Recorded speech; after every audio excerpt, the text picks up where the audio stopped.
تمہیداً میں یہ عرض کرنا چاہتا ہوں کہ 20ویں صدی عیسوی جو قریب الاختتام ہے، 1995 اب یہ جا رہا ہے، 5 سال کے بعد یہ صدی اختتام کو پہنچ گئی ہے۔ اس صدی کے بالکل آغاز میں، بلکہ کہنا چاہیے کہ پچھلے صدی کے آخری دہائی میں، ہمارے بر عظیم پاک و ہند جو ایک ملک ہوتا تھا اس زمانے میں، اس میں 2 بہت بڑے بڑے فتنے اٹھے، اور اگرچہ ان کی ظاہری شکل ایک دوسرے سے بہت مختلف ہے، لیکن ان دونوں کا ایک نتیجہ جو ہے وہ جمع ہو کر پوری امت پر اور مسلمانوں پر اجتماعی طور پر اثر انداز ہوا ہے۔ ایک فتنہ قادیانیت۔ غلام احمد قادیانی اگرچہ شخصی اعتبار سے تو پچھلی صدی کے اختتام کے زمانے میں نمایاں ہو چکا تھا، لیکن نبوت کا دعویٰ اس شخص نے اور جو اس کے ساتھ اور مزید دعوے کیے ہیں وہ اس صدی کے آغاز میں 1905 سے لے کر 1908 تک، یہ 3 سال ایسے ہیں کہ جن میں پے در پے مسیح موعود ہونے کا دعویٰ اور مہدی موعود ہونے کا دعویٰ، پھر نبی ہونے کا دعویٰ، یہ کھلے دعوی اس نے جو کیے۔ طریقے سے دوسرا فتنہ وہ تھا انکار سنت یا استخفاف حدیث کا فتنہ، کہ دین میں صرف قرآن مجید ہی کو سند مانا جائے، احادیث نبویہ کو دلیل یا سند کے طور پر تسلیم نہ کیا جائے، احادیث نبویہ کو اسلامی قانون کا مستقل منبع اور سرچشمہ نہ مانا جائے، بلکہ مستقل قانون جو ہے اسلامی، اس کی سوچ صرف قرآن کو مانا جائے۔ ظاہر بات ہے کہ اسی کے تابع پھر اس فتنے میں اضافہ ہوا کہ قرآن حکیم کی تعویلات بھی جب حدیث نبوی صلی اللہ علیہ وسلم سے آزاد ہو کر کی گئیں تو اس میں بہت سی گمراہیاں خود بخود طرح۔ اس فتنے میں اگرچہ انکار ختم نبوت نہیں تھا، لیکن یہ کہ اس کا نتیجہ کیا نکلا، نبوت کی اہمیت ختم ہو گئی، سنت کی اہمیت ختم ہو گئی، حدیث کی اہمیت ختم ہو گئی، تو نتیجہ تو وہی نکلا کہ جو انکار ختم نبوت کا ہو سکتا تھا عملی اعتبار سے وہی نتیجہ اس فتنے کا بھی برآمد ہوا۔ یہ جو فتنہ ہے اس کا کچھ آغاز سر سید احمد خان نے کر دیا تھا، اللہ تعالیٰ انہیں معاف فرمائے۔ واقعہ یہ ہے کہ میں اس کی وضاحت اس لیے کر دینا چاہتا ہوں کہ مجھے کئی مرتبہ یہ سننے میں آیا ہے کہ بعض حضرات مجھ سے، خاص طور پر کراچی کے لوگ، اس لیے ناراض ہیں کہ میں سر سید احمد خان مرحوم پر تنقید کرتا ہوں۔ تو یہ جان لیجئے کہ میرے نزدیک سر سید احمد خان کی شخصیت کے 2 پہلو۔ ایک پہلو ان کا مسلمانوں کا قائد اور رہنما ہونے کا پہلو۔ مسلمانان ہند کو جو مسائل درپیش تھے، ہندوؤں کے ساتھ جو مطابقت ہو رہی تھی، جس طریقے سے انگریز مسلمانوں کو دبا رہا تھا، اور پھر مسلمان خود بھی جدید تعلیم سے اپنے آپ کو علیحدہ رکھ رہے تھے، جس سے اندیشہ یہ تھا کہ مسلمان تو یہاں صرف یا تو یہ کہ قصاب رہ جائیں گے اور یا تھکتے رہ جائیں گے یا پلے دار رہ جائیں گے، باقی یہ کہ اس ملک کے اندر کوئی مسلمانوں کی حیثیت نہیں رہے گی۔ اس اندیشے کو، اس خطرے کو انہوں نے محسوس کیا، اور مسلمانان ہند کی مصلحت میں، ان کی خیر خواہی میں، ان کی بھلائی میں انہوں نے جو کچھ سوچا اور جو نتائج اخذ کیے، یہ میرے نزدیک ان کی شخصیت کا ایک رخ ہے۔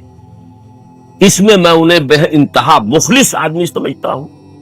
ان کے جو بھی نتائج نکلے اس سے چاہے کسی کو اختلاف ہو، لیکن بنیادی طور پر جو بات انہوں نے کہی وہ صحیح تھی کہ ہمیں انگریزی زبان کا اس طرح بائیکاٹ کرنا درست نہیں ہے، ہمیں جدید علوم کو بھی پڑھنا چاہیے، ہمیں دیکھنا چاہیے ان میں کیا غلط ہے کیا صحیح ہے، جو ان میں صحیح ہے اسے اختیار کرنا چاہیے، جو غلط ہے اسے رد کرنا چاہیے۔ ہول سیل ریجیکشن تو ہمارے لیے مفید نہیں ہوگی، جبکہ ہمارا جو ہے مسابقت ہماری ایک ایسی قوم سے ہے، ہم سے 3 گنا 4 گنا تعداد میں ہے، وہ انگریزی پڑھ رہی ہے، سائنس پڑھ رہی ہے، وہ آگے بڑھ رہی ہے۔ انگریز نے چونکہ ہم سے حکومت چھینی تھی، ہم سے خائف ہے، ہمیں دبا رہا ہے کہ ہمارے اندر جو ہے بغاوت کے اس کو جراثیم نظر آتے ہیں۔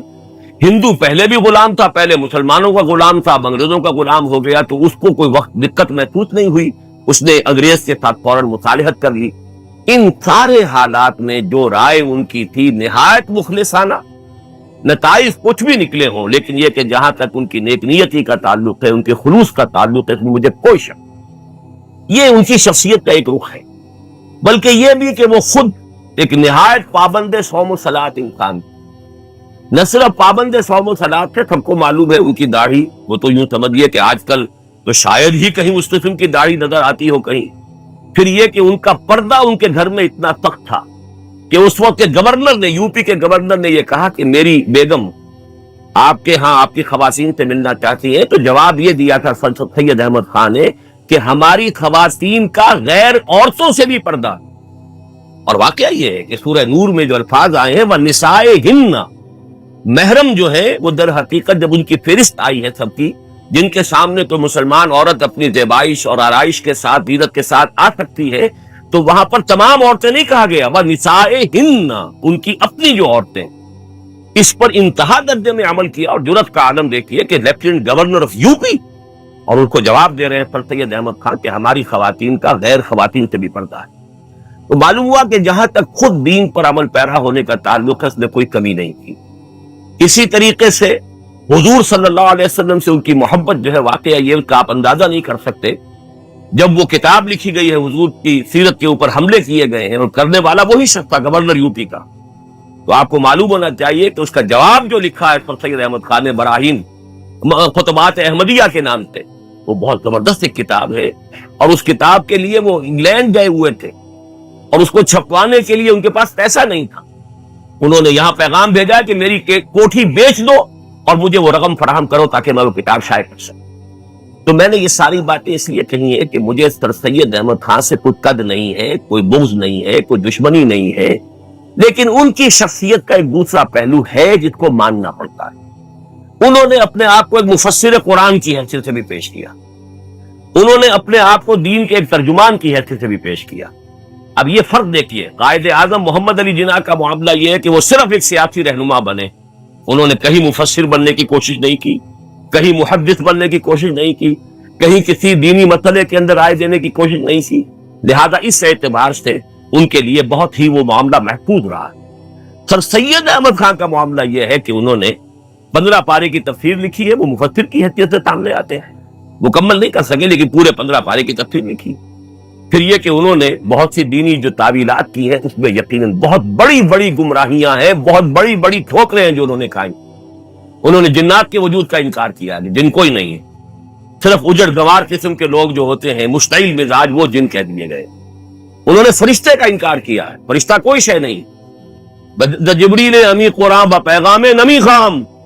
ہما گفتار معشوقت قرآن کے مندارم، مجھے کسی جبریل کا لایا ہوا قرآن نہیں چاہیے،